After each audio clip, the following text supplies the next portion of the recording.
예, 오늘의 모닝 브리핑 시작하겠습니다. 7년물 국채 440억 달러 발행이 진행이 됐거든요. 금리가 올라가면서 증시는 하락하는 그런 모습을 보였고, 변동성이 이어지고 있지만 아직까지는 낙관론이 좀 우세하긴 합니다. 미국 같은 경우는. 우리 증시는 삼성전자가 하루에 악재가 3개나 쏟아졌잖아요. 그 이후에 이제 중요한 이 121선 이탈이 됐는데, 오늘 장에서 반등하는지 여부 상당히 중요합니다. 그리고 특징주로는 이제 미국에서 강세를 보였던 AI 반도체가 우리 증시에서도 강세를 보였고, 화장품주가 또 올라가는 그런 모습을 보였는데, 오늘 좀 변화가 생기는지, 오후장에 어떤 변화가 생기는지 좀 집중적으로 살펴봐야겠습니다. 자, 우선 미증시는 오늘도 3대 지수 다 하락했고, 금리가 올라가다 보니까 중소형 지수 러셀 2000은 1.48% 큰 폭으로 하락하는 그런 모습을 보였는데요.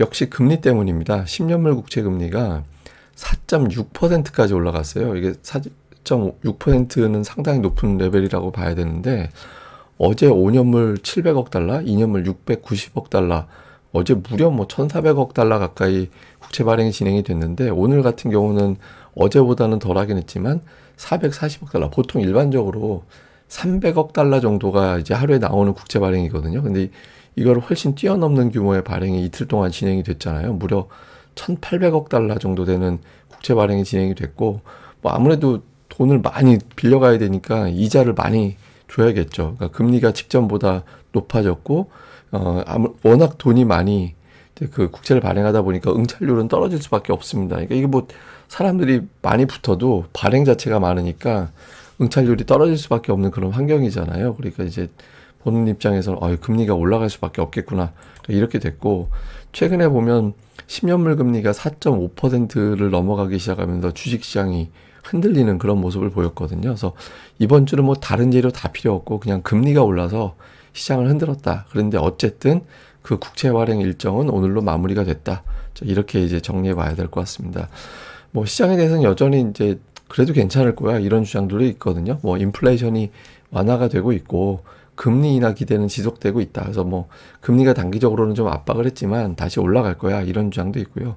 그리고 디스인플레이션은 진행이 되고 있는 게 분명하다. 왜냐하면 AI와 중국의 설비 자동화가 생산 비용을 축소시킬 거기 때문에 인플레이션을 낮추는 데 기여를 할 거다, 이런 주장이 있고요. 그리고 도이치에서는 5,500포인트 이제 이걸 기본 증시 전망으로 제시를 했고, 만약에 경제가 성장한다면, 더 성장한다면 S&P 500이 6,000포인트까지도 가능하다, 이런 주장을 했습니다.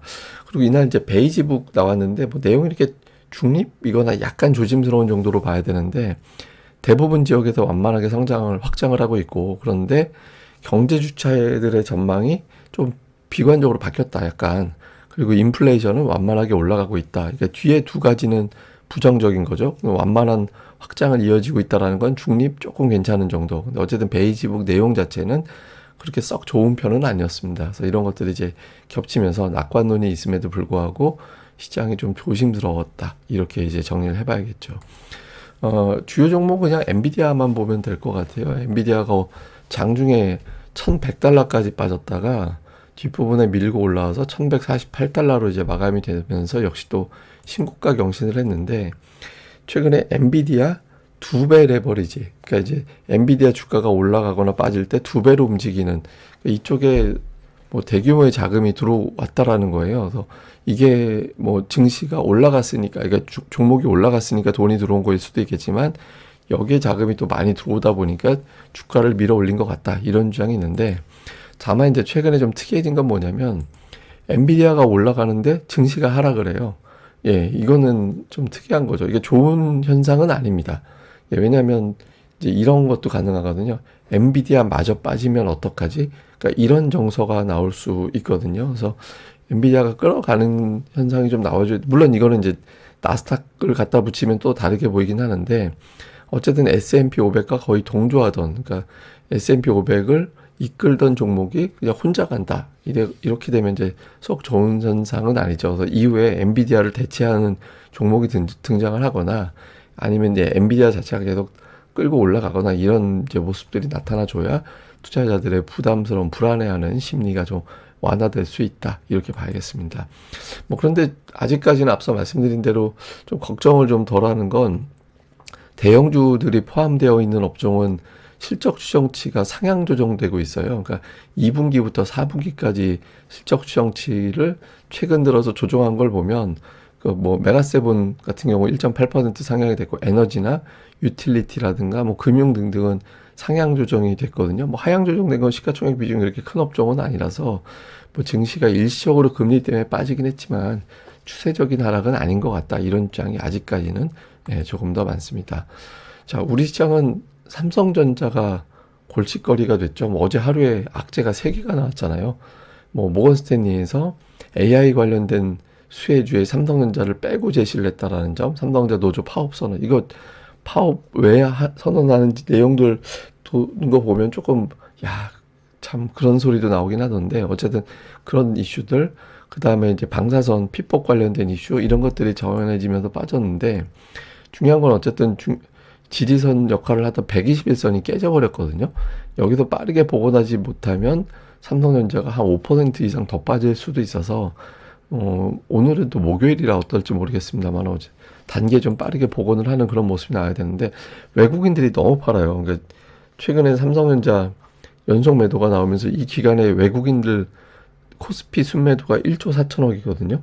그런데 삼성전자만 지금 거의 1조 8천억 팔았잖아요. 우선주 포함하면 1조 8천억 팔았죠. 삼성전자를 판 거지 한국 증시를 판 건 아닌데 어쨌든 이 종목에 대한 매도가 이어지게 되면 투자자들의 어떤 증시에 대한 시각이 더 부정적으로 바뀔 수도 있거든요. 그래서 삼성전자에 대한 어떤 매도가 좀 진정이 되고 또는 이제 매수 전환이 빨리 나타나 줘야 이번 하락은 그냥 뭐 일시적인 하락이야 이런 정도로 그치는 거지 그 이상 밀어버리는 계기가 될 수도 있거든요. 그래서 삼성전자의 매도 진정이 상당히 절실하게 필요하고요. 또 하나는 코스닥인데 근데 코스닥은 특이한 게 뭐냐면 여기서 파란색 선이 대형주거든요. 대형주고 빨간색하고 검은색은 소형주와 중형주 지수입니다. 근데 코스닥이 이번 달 들어서 보면 대형주가 되게 하락했어요. 그도 그렇게 시가총액 그 빅4 낙폭을 보면 코스닥이 이번 달에 3.5% 빠졌거든요. 근데 에코프로비엠이 마이너스 21%, 에코프로가 마이너스 15%, 알테오젠이 그나마 2.9%, 근데 HLB가 마이너스 40%. 그러니까 시총 빅4 중에서 3개가 하락했는데 제일 조금 빠진 게 마이너스 15고 그리고 심지어는 마이너스 40%도 있잖아요. 그러니까 이게 이번 달 코스닥은 사실상 시가총액 빅4가 뭐 멱살 잡아 끌어내리는 그런 역할을 해버린 거죠. 그러니까 말 바꾸면 이쪽에 하락이 진정돼야 돼요. 예, 그래서 이쪽에서 이제 하락이 좀 진정이 되고 그렇게 돼야 뭐 반도체가 올라가든 뭐가 올라가든 시장이 좀 안정이 될 수 있겠죠. 그래서 오늘 코스닥 시장에서의 어떤 발목 잡은 종목군들의 어떤 하락이 좀 완화가 돼주는 이런 흐름이 좀 필요하다. 근데 뭐 일단 뭐 거의 뭐 과매도권으로 내려온 상태라서 종목들이 악재에 대한 민감도보다는 이제 조금씩 악재에 대해서 내성을 갖기 시작하는 그런 구간으로 다가가고 있기는 하거든요. 근데 어쨌든 뭐 이런 흐름이 나오는지 봐야겠습니다. 자, 일단 이번 주 미국의 국채 발행 일정은 마무리가 됐습니다. 그래서 무려 1,800억 달러, 우리나라 돈으로 245조 원이 이틀 동안 발행이 됐거든요. 그러니까 돈이 저쪽으로 빨려갈 수밖에 없고 돈이 부족해지니까 금리가 올라갔겠죠. 그래서 이게 조금 오늘 저녁부터는 좀 완만해지는지. 근데 아시아 증시가 동반해서 계속 약세 보이고 있어서 이게 한국만의 문제는 아니거든요. 그러니까 말 바꾸면 이제 좀 전체적으로 발목 잡는 요인이 해결이 돼야지 우리나라 단독 플레이만으로 올리기는 쉽진 않다. 근데 그 역할을 삼성전자가 해줘야 되긴 하다. 이렇게 봐야 되겠죠. 근데 어쨌든 대형주 노이죠. 어제 삼성전자뿐만 아니라 LG 에너지 솔루션, LG화학도 S&P에서 그 신용등급 전망을 하향한 것 때문에 빠져버렸고 외국인들 주요 매도 일지상 대규모 매도가 나왔을 때 외국인 투자자들이 이제 그런 어떤 그 베팅을 좀 하는 그런 모습을 보여서 이게 대부분 다 금리 이슈에 어떤 외국인들이 반응을 했었거든요. 그래서 이제 그 하루 1조 원 매도 지나가고 나서 오늘 매도가 뚝 떨어져야 됩니다. 매도 강도가 이제 그런 흐름이 나오는지. 그 다음에 이제 코스닥은 외국인 기관이 굉장히 열심히 매수를 했다가 어제 느닷없이 매도 대규모로 바뀌었잖아요. 그러니까 그 기관 투자자들의 매도가 제가 보기에는 이제 저런 매도 특정한 몇몇 업종에 좀 집중된 경향이 좀 있었고 오늘 같이 오늘 근데 또 비슷하게 어제 같이 한 1,500억 매도 이렇게 나와버리면 또 코스닥이 어떤 견디기 힘든 그런 상황이 만들어질 수 있거든요. 그러니까 매도 페이스를 뚝 줄이고 다시 이제 어제 하루가 일시적인 매도야 이런 어떤 움직임을 보여주는 게 상당히 중요하죠. 근데 어쨌든 기관들이 그동안 사놓은 종목들이 있어서 그런 관련 종목들에 대해서는 계속해서 좀 오늘 이런 때, 이런 구간에서는 오히려 집중을 해야 된다. 이렇게 봐야 될 것 같습니다. 자, 이거는 뭐냐면 뭐 한번 제가 보여드렸던 차트인데 이걸 다시 한번 복습 차원에서 보여드려야 될 것 같아서 우리나라는 이제 그 ADR이라는 지표로 제가 뭐 과매도 이런 이야기를 하잖아요. 미국에서 비슷한 역할을 하는 지표가 빅스 변동성 지표입니다. 그러니까 변동성은 S&P 500이 한 달에 몇 퍼센트 정도의 변동성을 보일까요? 이거를 이제 수치화시킨 거라고 보면 되거든요.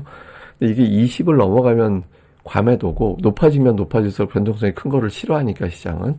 근데 이게 낮아지면 과매수로 봐요. 근데 그게 이제 12 정도 되면은 보통 과매수로 보거든요. 근데 최근에 12 정도까지 내려갔잖아요. 그래서 증시가 약간 미국도 과매수긴 했어요. 이제 그래서 이제 그거를 좀 해소시키는 그런 어떤 조정이 나온 걸로 볼 수도 있거든요. 그래서 뭐 특별하게 악재라기보다는 이제 미국의 국채 발행이 집중적으로 발행이 되고 또 하필이면 그게 PCE 지표, 그다음에 2주 있다가 이제 미국 FMC 뭐 이런 일정들이 있을 때라서 금리에 민감해졌고 또 그 구간에 또 미국의 주식들이 과매수 상태로 빠져 있어서 그 물량을 소화하는 측면도 있긴 합니다. 그래서 이제 조금 그런 어떤 변동성이 나올 만한 시점에서 미국 시장이 좀 흔들린 걸로 보인다. 근데 이제 미국이 흔들리면 우리는 몇 배로 흔들리죠.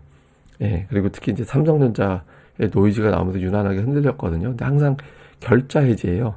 사고 친 애들이 돌아서 줘야 이제 시장이 움직일 수 있거든요. 미국에서 사고 친 건 금리, 우리나라에서 사고 친 건 삼성전자거든요. 여기에 이제 변화가 생기는지 이런 것들을 좀 잘 살펴보는 게 중요할 것 같습니다. 예, 그럼 또 오늘 하루도 잘 보내시고요. 저는 다음 방송에서 뵙겠습니다. 이 방송 좋아요하고 구독하기 꼭 좀 부탁을 드립니다. 그리고 혹시 오늘 마감 방송이 평소보다 조금 늦어질 가능성도 있는데 뭐 만약에 웬만하면 제 시간에 올려질 것 같은데 만약에 늦어지면 또 그런가 보다 해주시면 될 것 같습니다. 예, 저는 또 다음에 뵙겠습니다. 감사합니다.